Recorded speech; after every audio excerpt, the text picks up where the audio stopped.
really quick tutorial on how to get like this softer kind of faded line art look. Firstly, you need kind of like a textured pencil. I use Grainy Pencil from Kohl's Pencil Set. This is in my link tree for you to go grab. It's $5 off of Gumroad. But if you don't want to go on Gumroad and you're looking for a free alternative to get a similar look, the 6B pencil, which is in sketching, is fairly similar. It's similar enough to where you'll still kind of get this look. So first, you're going to need your line art. So I'm just going to make a line for this example. We're just going to quickly...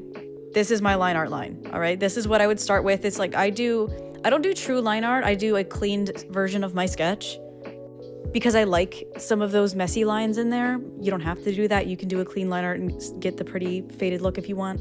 But literally, it's a two-step process. All you're going to do is you're going to duplicate that layer with your line on it.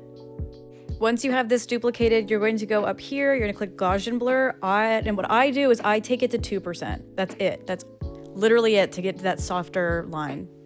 You can stop here if you want to keep your lines black, but if you're like me and you want them to fade even more into the painting and be even more subtle, then that next step is you're going to take these layers, you're going to merge them together. So you'll merge those two, that duplicated layer you just made, down into one.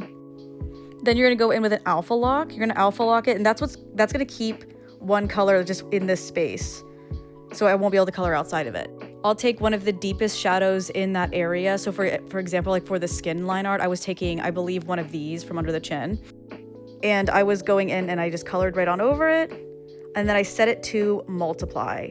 And that multiply is just gonna kind of give it some color variation throughout. But that's literally it. It's super, super simple. It kind of gives just that much softer look, especially if you want a more painterly art style like me. I was actually taught this by one of my mutuals, so thank you, Pumpkin Prince, because that kind of saved my life. But yeah, that's how I get this look. Thank you so much for watching.